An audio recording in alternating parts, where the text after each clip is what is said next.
Hello everyone, welcome to bright IQ। तो आज हम लोग पढ़ने वाले हैं JSSC CGL में पेपर 2 का हिंदी। ये आपका पेपर 2 ही नहीं बल्कि पेपर 1 के भी एग्जाम पॉइंट ऑफ व्यू से बहुत ही इंपॉर्टेंट है। आज मैं जो आपको क्वेश्चन बता रही हूँ वो सारा क्वेश्चन आपका एग्जाम पॉइंट ऑफ व्यू से बहुत ही इंपॉर्टेंट है। चैप्टर का नाम है आपका प्रयोजन मूलक हिंदी। तो चलिए बिना लेट के हम लोग स्टार्ट करते हैं क्वेश्चन से। पहला क्वेश्चन है आपके पास कि अनाउंसर शब्द के लिए हिंदी में डैश शब्द प्रचलित है, मतलब अनाउंसर शब्द को क्या बोलते हैं। तो देखिए बेसिकली अनाउंसर शब्द को हम लोग निवेदक बोलते हैं, जिसका करेक्ट आंसर क्या हो जाएगा, ऑप्शन बी निवेदक। ठीक है, चलिए वही नेक्स्ट क्वेश्चन है आपके पास कि पत्रकार शब्द के लिए अंग्रेजी में डैश इस परिभाषिक शब्द का प्रयोग होता है, क्या बोलते हैं पत्रकार को इंग्लिश में। तो जी हाँ, इसका करेक्ट आंसर क्या हो जाएगा, किसे जर्नलिस्ट बोलते हैं, क्या बोलते हैं, जर्नलिस्ट बोलते हैं ना। वही नेक्स्ट क्वेश्चन है आपके पास कि कैप्शन के लिए हिंदी में डैश यह परिभाषित शब्द प्रयुक्त होता है, मतलब कैप्शन को हिंदी में क्या बोलते हैं। तो जी हाँ, कैप्शन को हिंदी में क्या बोलते हैं, शीर्षक बोलते हैं, क्या बोलते हैं, शीर्षक बोलते हैं ना। वही नेक्स्ट क्वेश्चन है आपके पास कि एजेंडा शब्द के लिए शब्द हिंदी में प्रचलित है, मतलब एजेंडा का मतलब क्या होता है। तो जी हाँ, इसका करेक्ट आंसर क्या है कि एजेंडा का मतलब आपका होता है कार्यसूची। क्या होता है, एजेंडा को हम लोग क्या बोलते हैं, कार्यसूची बोलते हैं ना। वही आपका कि बायोग्राफर के लिए हिंदी में डैश शब्द परिभाषित शब्द प्रचलित है, यानी कि बायोग्राफर को क्या बोलते हैं। तो जी हाँ, करेक्ट आंसर क्या इसका हो जाएगा कि बायोग्राफर का जीवनीकार बोलते हैं, क्या बोलते हैं, बायोग्राफर को जीवनीकार बोलते हैं ना। चलिए वही नेक्स्ट क्वेश्चन हम लोग देखते हैं जो है आपका कि इंटरव्यू को हिंदी में कहते हैं, इंटरव्यू को हिंदी में क्या कहते हैं। तो जी हाँ, इसको क्या बोलते हैं, साक्षात्कार बोलते हैं ना हिंदी में। ठीक है, वहीं आएगा क्वेश्चन है आपके पास कि सोर्स लैंग्वेज के लिए हिंदी में यह परिभाषित शब्द प्रयुक्त होता है, सोर्स लैंग्वेज को क्या बोलते हैं। तो जी हाँ, सोर्स लैंग्वेज को हम लोग क्या बोलते हैं, स्रोत भाषा बोलते हैं, क्या बोलते हैं, स्रोत भाषा बोलते हैं। वहीं नेक्स्ट क्वेश्चन है आपके पास कि ऑडियंस के लिए हिंदी में शब्द प्रयोग होता है या फिर कहा जाता है, ऑडियंस को क्या बोलते हैं। तो जी हाँ, ऑडियंस को क्या बोलते हैं, श्रोतागण बोलते हैं ना। चलिए वही नेक्स्ट क्वेश्चन है आपके पास कि कंक्लूजन के लिए हिंदी में यह परिभाषिक शब्द है, कंक्लूजन को क्या बोलते हैं। तो जी हाँ, करेक्ट आंसर क्या है, कंक्लूजन को हम लोग समापन बोलते हैं, क्या बोलते हैं, समापन बोलते हैं। वही नेक्स्ट क्वेश्चन है आपके पास कि मैगजीन को हिंदी में कहा जाता है, क्या कहा जाता है मैगजीन को। तो हाँ, मैगजीन को क्या बोलते हैं, पत्रिका बोलते हैं। देखिए ये सारा क्वेश्चन आप बहुत आसान है, सारे क्वेश्चन आप पढ़े होंगे, बस आपको एक बार रिवीजन करने का जरूरत है, क्योंकि ये सारा क्वेश्चन जो है ना वो आपका पहले भी कई बार एग्जाम में पूछा जा चुका है। ये आपका एग्जाम पॉइंट ऑफ व्यू से बहुत ही इंपॉर्टेंट है। चलिए बढ़ते हैं आगे क्वेश्चन की तरफ, और आपका आएगा क्वेश्चन है कि क्रिएशन हिंदी में कहते हैं, क्रिएशन को हिंदी में क्या कहते हैं। तो जी हाँ, इसका करेक्ट आंसर क्या हो जाएगा कि बेसिकली क्रिएशन को हिंदी में सृजन बोलते हैं ना, क्या बोलते हैं, सृजन बोलते हैं। वही नेक्स्ट क्वेश्चन है आपके पास कम्यूटेटर को हिंदी में शब्द प्रयोग किया जाता है, कि कम्यूटेटर के लिए कौन सा शब्द प्रयोग किया जाता है। तो जी हाँ, इसका करेक्ट आंसर क्या है, कम्यूटेटर के लिए आपका समालोचक शब्द जो है वो प्रयोग किया जाता है। याद रखिएगा, ये थोड़ा सा कॉम्प्लिकेटेड है, लेकिन बहुत सारा जो क्वेश्चन है ना आपका बहुत इंपॉर्टेंट है। अपने बोलचाल के भाषा में उस सारे शब्दों को बहुत ही आसानी से यूज़ करते हैं, तो इन सारे क्वेश्चन को आप बहुत ही आसानी से सॉल्व कर सकते हैं। बस आपका ये एक तरह से रिवीजन बोल सकते हैं ना। वही नेक्स्ट क्वेश्चन है आपके पास कि एडल्ट एजुकेशन के लिए हिंदी में डैश यह परिभाषिक शब्द प्रयुक्त होता है, यानी कि एडल्ट एजुकेशन को हिंदी में क्या बोलते हैं। हाँ, तो इसे क्या बोलते हैं, प्रौढ़ शिक्षा बोलते हैं ना, क्या बोलते हैं, प्रौढ़ शिक्षा बोलते हैं। वही नेक्स्ट क्वेश्चन है आपके पास अप्रेजल के लिए हिंदी में यह परिभाषिक शब्द प्रयुक्त होता है, यानी कि अप्रेजल के लिए कौन सा शब्द प्रयुक्त होता है। तो जी हाँ, इसका करेक्ट आंसर क्या है कि इसके लिए आपका मूल्यांकन शब्द जो है वो प्रयुक्त होता है ना। वही नेक्स्ट क्वेश्चन की तरफ बढ़ते हैं जो है आपका कि कम्युनिकेशन के लिए हिंदी में डैश यह परिभाषिक शब्द प्रयुक्त होता है, यानी कि कम्युनिकेशन को हिंदी में क्या बोलते हैं, सभी को पता होगा ये तो, कम्युनिकेशन को क्या बोलते हैं, संचार बोलते हैं ना। चलिए वहीं आगे के क्वेश्चन की तरफ बढ़ते हैं जो है आपका कि ह्यूमैनिटी के लिए हिंदी में डैश यह परिभाषिक शब्द होता है, ह्यूमैनिटी को क्या बोलते हैं। तो जी हाँ, इसका करेक्ट आंसर क्या है कि इसे बेसिकली मनुष्यता बोलते हैं ना, मानवता या फिर मनुष्यता बोलते हैं। ठीक है, मानविकी नहीं ना, मनुष्यता या फिर मानवता बोला जाता है। ठीक है, चलिए वही नेक्स्ट क्वेश्चन की तरफ बढ़ते हैं जो है आपका प्रारूप मसौदा के लिए क्या शब्द प्रयुक्त होता है। तो जी हाँ, प्रारूप मसौदा को हम लोग क्या बोलते हैं, ड्राफ्ट बोलते हैं ना, क्या बोलते हैं, ड्राफ्ट बोलते हैं। चलिए वही नेक्स्ट क्वेश्चन देखते हैं जो है आपका कि एकेडमिक गोल को हिंदी में कहते हैं, यहाँ पे एकेडमिक, यहाँ पे लास्ट में सी होगा ना, यहाँ पे ई नहीं होगा। ठीक है, तो एकेडमिक गोल को हिंदी में कहते हैं, क्या कहते हैं, बहुत आसान सा इसका आंसर हो जाएगा, क्या बोलते हैं, शैक्षिक ध्येय बोलते हैं ना। एकेडमिक गोल का मतलब होता है शैक्षिक ध्येय। वही नेक्स्ट क्वेश्चन की तरफ बढ़ते हैं जो है आपका इनॉग्रेशन के लिए हिंदी में कौन सा शब्द प्रयुक्त होता है, किसके लिए, इनॉग्रेशन के लिए। तो जी हाँ, इसके लिए क्या होता है, उद्घाटन होता है ना, इनॉग्रेशन का मतलब क्या होता है, उद्घाटन होता है। चलिए वही नेक्स्ट क्वेश्चन की तरफ बढ़ते हैं जो है आपका कि विज्ञप्ति के लिए अंग्रेजी में डैश इस परिभाषित शब्द का प्रयोग होता है, यानी कि विज्ञप्ति के लिए कौन सा शब्द प्रयुक्त होता है इंग्लिश में, तो जी हाँ इसके लिए क्या होता है, बुलेटिन होता है ना, क्या होता है, बुलेटिन होता है विज्ञप्ति के लिए ना।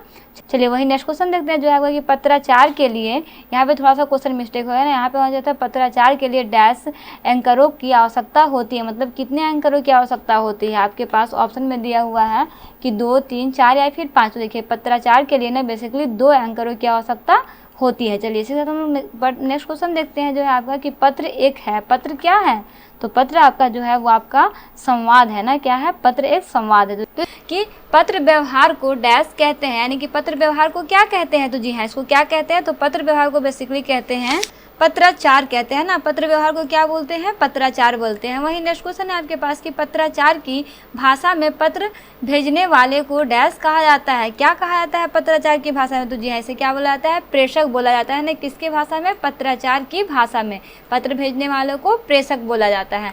वही नेक्स्ट क्वेश्चन है आपके पास, कार्यालयीन पत्राचार में सर्वर निर्देश के लिए डैश शब्द का प्रयोग होता है, कौन सा शब्द का प्रयोग होता है, तो जी हाँ इसके लिए बेसिकली जो शब्द प्रयोग होता है ना वो है आपका भौदीय। किस शब्द का प्रयोग होता है, भौदीय शब्द का प्रयोग होता है।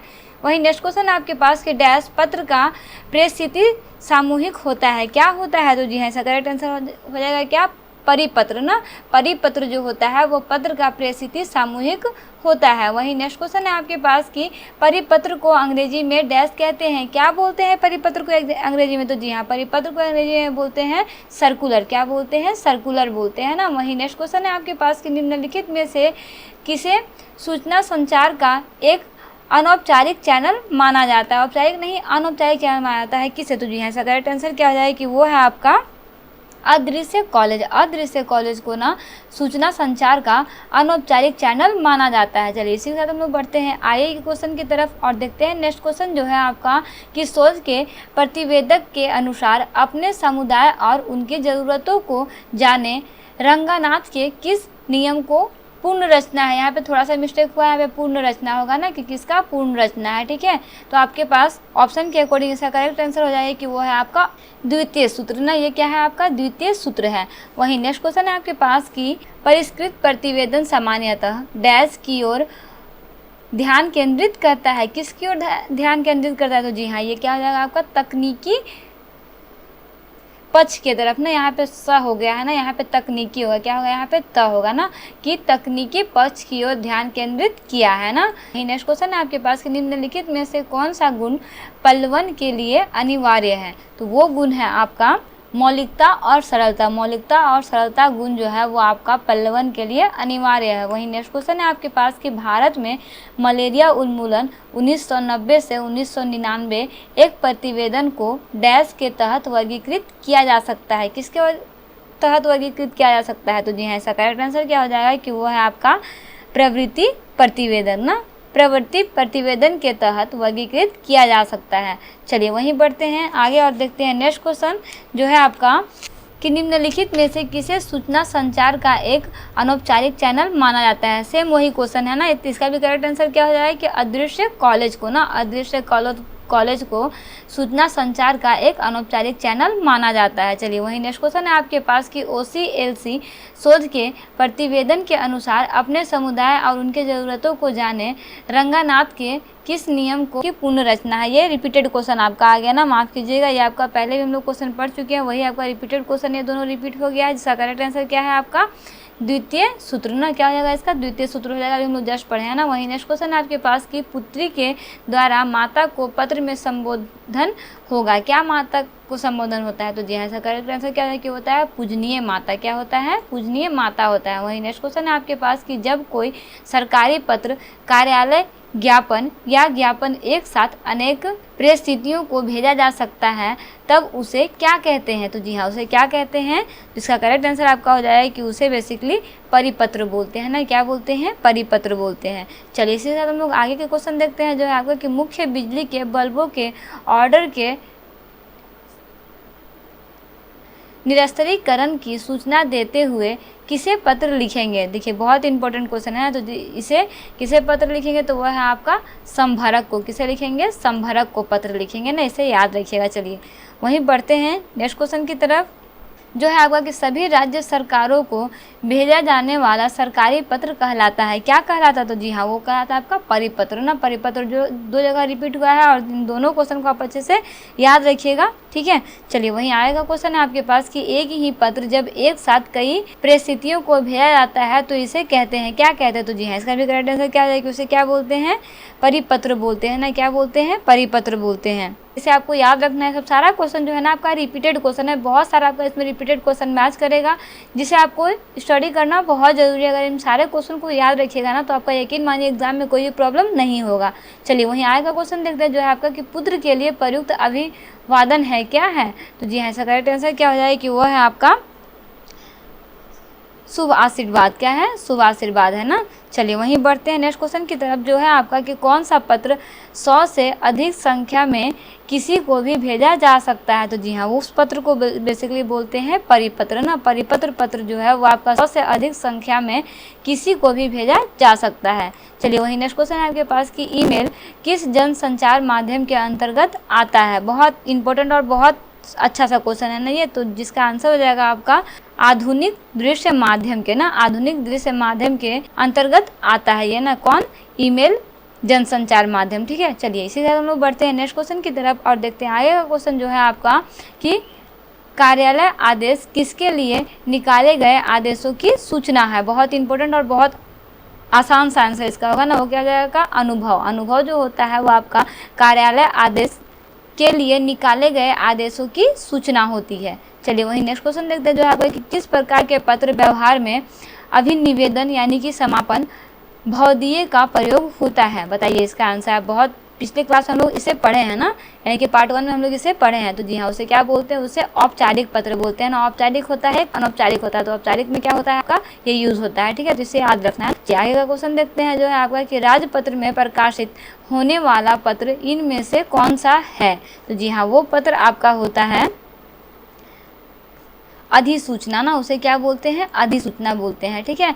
वहीं नेक्स्ट क्वेश्चन आपके पास के निम्नलिखित से किसका प्रयोग सरकारी स्तर पर अधिकतम भारतीय गैजेटों में प्रकाशित सरकारी नियम, आदेश, अधिकार और नियमयुक्ति की सूचना के प्रसंग में होता है? जी हाँ, तो इसका करेक्ट आंसर क्या हो जाए कि वो है आपका अधिसूचना। क्या है? अधिसूचना है ना। चलिए इसी तरह हम लोग आगे का क्वेश्चन देखते हैं जो इस पार्ट का लास्ट क्वेश्चन होगा जो आपका कि नौकरी चाहने के लिए लिखा जाएगा। नौकरी चाहने क्या लिखा जाएगा? तो जी हाँ, नौकरी चाहने क्या लिखा है? आवेदन पत्र लिखते हैं ना। क्या पत्र लिखते हैं? ना तो हम लोग परिपत्र लिखते हैं, ना ही तो हम लोग ज्ञापन लिखते हैं, ना ही विज्ञापन लिखते हैं। क्या लिखते हैं? आवेदन पत्र लिखते हैं। तो अधिसूचना का प्रकाशन कहाँ होता है? तो जी हाँ, अधिसूचना का प्रकाशन जो है ना वो आपका होता है राजपत्र में, जिसे गैजेट्स बोलते हैं ना। चलिए वही नेक्स्ट क्वेश्चन है आपके पास कि निम्नलिखित में से कौन सा सरकारी पत्र नहीं है? यानी कि जो ये पत्र यहाँ पे लिखा हुआ है उनमें से कौन सा ये है जो कि आपका सरकारी पत्र नहीं है? तो वह है आपका आवेदन पत्र। आवेदन पत्र जो होता है ना वो आपका सरकारी पत्र नहीं होता है। वही नेक्स्ट क्वेश्चन आपके पास कि प्रयोजन मूलक हिंदी का उदाहरण नहीं है? नहीं, नहीं आपके पास पूछा है। तो देखिए प्रयोजन मूलक हिंदी का उदाहरण जो नहीं है ना वो है आपका वाणिज्यिक प्रयुक्ति। वाणिज्यिक प्रयुक्ति जो है वो आपका प्रयोजन मूलक हिंदी का उदाहरण नहीं है। वही नेक्स्ट क्वेश्चन आपके पास कि आदरणीय महोदय संबोधन किस प्रकार के पत्र में प्रयुक्त होता है? तो आदरणीय महोदय संबोधन जो है ना वो आपका होता है कार्यालयीन पत्र में ना, ठीक है। चलिए वही नेक्स्ट क्वेश्चन है आपके पास कि सरकारी प्रतिष्ठानों द्वारा सामान आपूर्ति या निर्माण आदि कार्य हेतु इनमें से कौन सा पत्र समाचार पत्र में प्रकाशित किया जाता है? तो वो है आपका निवेदित ना। वो क्या है आपका? निवेदित, जो आपका प्रकाशित किया जाता है ना। चलिए वही नेक्स्ट क्वेश्चन देखते हैं। तो बेसिकली नेक्स्ट क्वेश्चन आपके पास कि शासकीय पत्र की विषय वस्तु के अंतर्गत क्या नहीं आता है? तो देखिए शासकीय पत्र की विषय वस्तु के अंतर्गत आपका प्रार्थना जो है वो नहीं आता है। वही नेक्स्ट क्वेश्चन है आपके पास कि जब कोई सरकारी पत्र, कार्यालय ज्ञापन या ज्ञापन एक साथ अनेक परिस्थितियों को भेजा जा रहा हो तब उसे क्या कहा जाता है? तो जी हाँ, तब उसे क्या कहा जाता है? तो ये है आपका कि उसे परिपत्र कहा जाता है ना। ये क्वेश्चन आपका पार्ट 2 में भी रिपीट हुआ है, इसे याद रखिएगा, ठीक है।